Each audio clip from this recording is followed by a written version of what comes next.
Panginoon.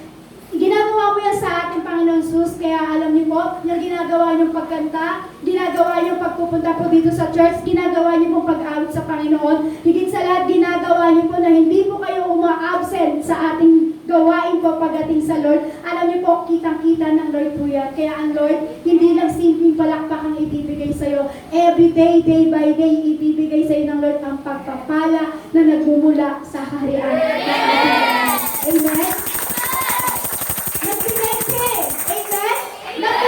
Panangan sa Lord. Kaya grabe naman nakita ng ating Panginoong Hesus ang puso mo. Kaya ang Lord ito, gagawin niya ang lahat para pagpalain ka ng ating Panginoong Hesus. Amen? Kasi bakit? Ang Lord kasi nakita ang puso mo. Amen? Kaya kapatid, isa lang po masasabi ko, huwag mong gagawin sa tao lang yan. Huwag mong gagawin sa tao kasi bakit po? Mapapagod ka. Yung pagkanta, yung pag-awit mo, yung pagpunta mo dito sa church, huwag mong gagawin sa tao yan. Kasi bakit? Mapapagod ka lang, kapatid. Amen. Amen? Huwag mong gagawin yan sa iba, huwag mong gagawin yan sa pamilya mo, huwag mong gagawin yan sa mga bagay, sa mga kaibigan mo, mapapagod ka lang. Amen. Amen? Gawin mo yan sa Panginoong Hesus. Gawin mo yan sa Panginoong Hesus. Hindi ka mapapagod at hindi mo hahangadin sa upuang pandangal. Amen? Hindi ka mapapagod niyang kapatid pag ginawa mo yan sa ating Panginoong Hesus. Amen? Gawin mo yan pagdating sa Lord. Bakit? Kasi nakita ng Lord, in love ka sa Kanya. In love ka pagdating sa Panginoon. Kasi kapag nasa puso mo at nasa isip mo yan, parang galak na galak ka pagdating sa Lord. Amen? Amen po? Kasi ang gusto ng Lord, gawin mo yan para sa Kanya. Hindi ka mapapagod pag ginawa mo sa Lord. Amen? Kasi ang puso mo, nakikita ng Lord at sa isip mo, malapit ka pagdating sa Panginoon. At nakikita ng Lord, galak na galak ka pagdating sa ating Panginoong Hesus. Kaya gawin mo yan sa paglilingkod mo sa Panginoong Hesus. Huwag mong gagawin sa tao kung ano yung ginagawa mo. Katulad kasi ng Parisi po, kung bakit hinahangad po nila ako po ang pandangal na yan. Kasi hinahangad po nila na sila lang ginuglory.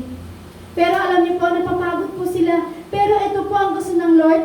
Gusto niya, gawin mo yan para sa Panginoon. Gusto niya, gawin mo yan para sa Diyos. Kasi pag ginawa mo yan sa Diyos, hindi ka mapapagod. Amen? Amen? Amen.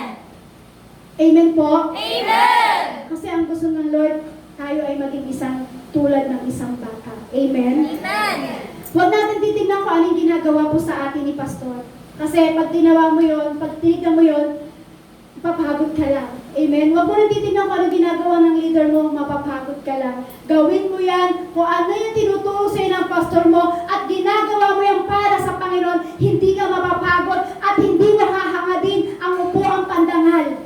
Kasi yan ang ayaw ng Lord na magkaroon tayo ng isang karakteristik ng isang Pharisee po. Gusto niya maging katulad tayo ng isang bata po. Amen po? Amen. Kasi ang katangian po ng isang Pariseo, yan po yung mga bagay na yan. Nagmamalaki po sila, wala po silang humbleness pagdating sa Panginoon. Yan po ang karakteristik po ng isang Pharisee. Ano pa po? They make people fail. Sabi po sa Lucas chapter 11 verse 44, nakakaawa kayo sapagkat para kayong mga libingang walang palatandaan at nilalakaran na lamang ng mga tao nang hindi nila nalalaman. Kasi ito po ang mga karakteristik ng isang Pharisee. Walang humbleness, may pagmamalaki pagdating sa Lord. Ngayon po, ang gusto ng Lord, ganito po ang gusto niya. Magkaroon po tayo ng hunger for God. Amen. Kasi ang karakteristik po ng Pharisee, nagmamalaki po sila at mayabang po sila pagdating sa harapan ng Diyos. Pero ang gusto ng Lord, maging katulad ka ng isang bata na nagkakaroon ng hunger for God. Yung parang gutom ka na sa salita ng Diyos. Yung parang uhaw ka na sa salita ng Diyos. Kasi yung Pharisee na yun, yung karakteristik nila mapagmalaki. Pero ang isang tulad ng isang bata, hindi sila nagmamalaki sa harapan ng Diyos.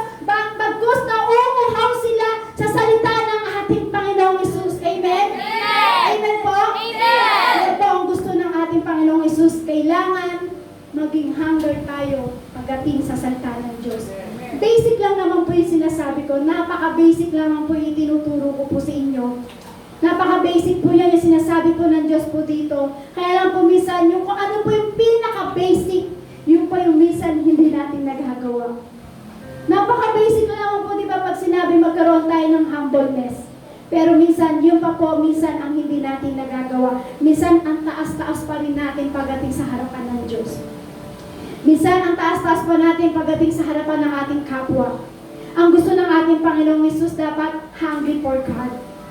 Kailangan mauhaw ka, magutom ka sa salita ng ating Panginoong Hesus. Amen? Sabi po dito, you will seek me and find me when you seek me with all your heart. Sabi po sa Jeremiah chapter 20 and verse 13 po yan. Sabi dyan, you will seek me and will find me when you seek me with all your heart.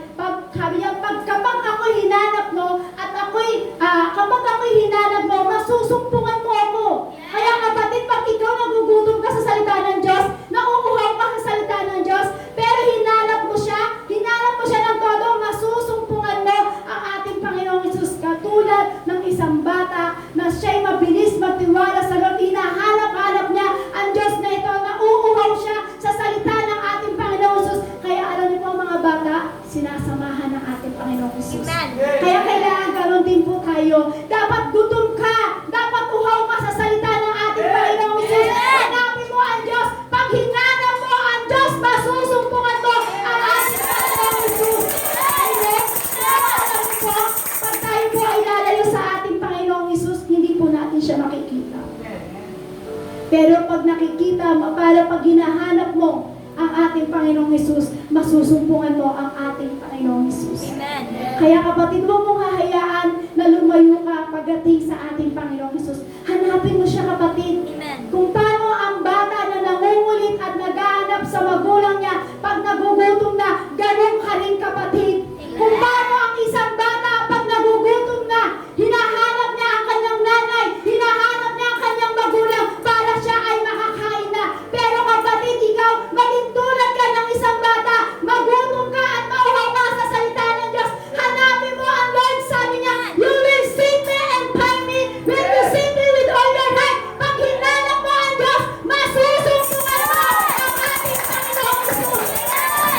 Amen? Alam mo ba ang gusto ng Lord? Maging empty po tayo. Para pag naging empty tayo, pag nahanap mo ang Diyos at nasumpungan mo, handa namang punuin ng Diyos yung ka-emptyhan mo. Amen? Amen po. Pupunin ka ng ating Panginoong Hesus. Kaya alam niyo po, minsan sinasabi ko po sa Lord, pagka kami po ni Pastor ay nagkukulang, lagi naman po kaming pinagpapala. Pero dumarating po sa buhay natin minsan, nagkukulang din po tayo. Alam niyo po, pag kami po nagkukulang, ito lang po yung ginagawa namin. Jeremiah 29 verse 13. Hinahanap namin ang Lord. Hinahanap namin siya ng pilit. Gusto namin siya masumpungan. Alam niyo po, pag nasumpungan na namin ang Lord, yung lahat ng ka-emptyhan namin at lahat ng kakulangan po namin, pinupuno po ng Lord po. Amen. Kaya dapat ganoon din po tayo.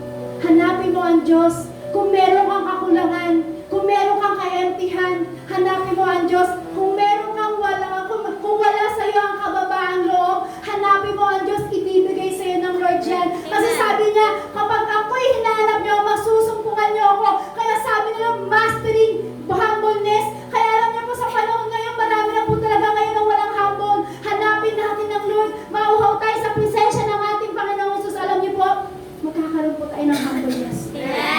Pupunuin tayo ng ating Panginoong Hesus. Higit sa lahat, mababago ka ng ating Panginoong Hesus. Amen po. Amen. Kasi ang Diyos po na yan, gusto niya, para mahanap mo siya, para ikaw ay kailangan gutom na gutom ka sa salita ng Diyos, kailangan may humbleness tayo. Masusumpungan mo ang ating Panginoong Hesus. Amen. Kaya sabi nga po sa Mateo chapter 5 verse 8, pinagpala ang mga may malinis na puso sapagkat makikita nila ang Diyos. Ano po ibig sabihin po niyan? Pag tayo po ay nauuhaw o nagugutom sa salita ng ating Panginoong Hesus, alam niyo po ba, tayo po ay may pure heart, tayo po ay may malinis na puso, tayo po ay may humbleness pagdating sa Lord.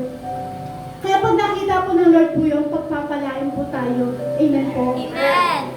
Yun po yung gagawin po sa atin ng Diyos at makikita po natin ang ating Panginoong Hesus. Alam niyo po itong topic na ito, wala man po siyang by step. Pero alam niyo po, nakakatusok po sa puso ng isang tao. Kasi ayaw karakteristik ng Pharisee. Ang gusto ng Lord, maging katulad tayo ng karakteristik ng isang bata. Na isang bata na mabilis turuan, na isang bata na mayroong humbleness, isang bata na nagtitiwala sa Diyos, at isang bata na hindi nag-aalinlangan pagdating sa ating Panginoong Hesus. Sabi po diyan, pinagpala ang may mga malinis na puso sapagkat makikita nila ang Diyos. Pag tayo po ay isang katulad ng isang bata na may kababaang loob, at katulad ng isang bata na hindi nag-aalinlangan, at isang bata na marunong turuan, alam niyo po ba, pinagpala ang may malinis na puso sapagkat makikita nila ang Diyos. Amen? Kaya sa hapon na ito, ang gusto ng Lord, kung gusto mong pagpalain ka, at gusto mong may malinis na puso ka, at gusto mong masumpungan ng ating Panginoong Hesus, humbleness. Gusto ng Lord, kababaang loob. Kasi kung wala kang kababaang loob, hindi mo makikita ang Diyos. Kung wala kang kababaang loob, hindi mo mararanasan ang presence ng ating Panginoong Hesus. Kaya sa hapong ito, ang hinihingi ng Lord, malinis na puso. Ang hinihingi ng Diyos sa hapon na ito, may kababaang loob po tayo sa Kanya. Kasi alam niyo po, pag tayo uhaw na uhaw sa salita ng ating Panginoong Hesus, nakikita ng Lord ang puso mo.